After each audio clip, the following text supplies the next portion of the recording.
Pinagpapaliwanag ng Land Transportation Office ang driver ng SUV na nang-araro ng mga tao sa labas ng NAIA Terminal 1 sa Pasay. Dalawa ang nasawi sa insidente kahapon ng umaga.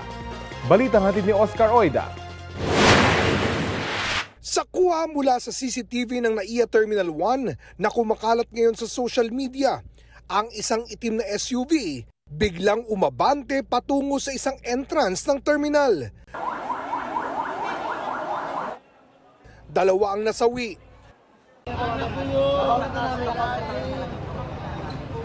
Kasama ang 5 taong gulang na anak ng OFW na ito. Pinakakalma ng otoridad ang naghihinagpis na ama. Nasawi rin ang isang nabanggang lalaki na 28 taong gulang.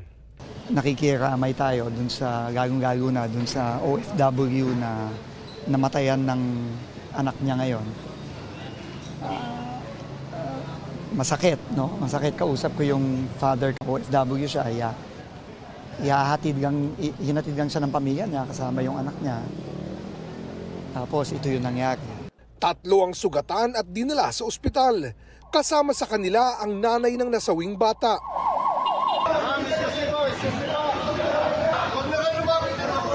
Gumamit ng forklift para maalis ang SUV at makuha sa ilalim ang mga biktima.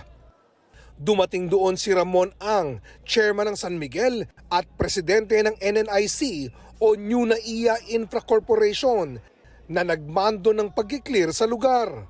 Ayon sa Land Transportation Office, lumalabas na nagpanik umano ang driver ng SUV. Paalis na raw siya nang may dumaan daw na sasakyan sa harapan at imbis na preno, silinyador o accelerator umano ang natapakan niya. Pero sa kuha ng CCTV, walang sasakyang dumaan sa harapan ng SUV bago ito umarangkada. Nabuwal nito ang isa sa mga bollard hanggang matumbok ang mga biktima. Review namin ang lahat ng CCTV tapes. Yung driver ay may hinatid na pasahero. May isa siyang pasaherong hinatid at pagkababa ng pasahero, tinulungan niyang ibaba yung bag ng pasahero. Pumunta na yung pasahero sa papasok ng NAIA at doon na, no, biglang nakita namin yung sasakyan na rumagasa. No? So right now, initially, mukha namang hindi pumunta dito yung driver para managasa. No? Hindi intentional dahil nga nakita natin na meron talaga siyang hinatid na pasahero dito. Hawak na ng pulisya ang suspect. Nasasailalim umano sa mandatory drug testing. Sinuspindi na ng LTO ang kanyang lisensya. Naglabas na ang LTO ng show cause order laban sa driver at sa nagmamay-ari ng sasakyan.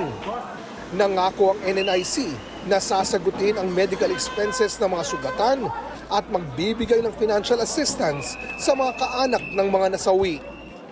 Nakikipagtulungan din daw sila sa investigasyon. Oscar Oida, nagbabalita para sa GMA Integrated News.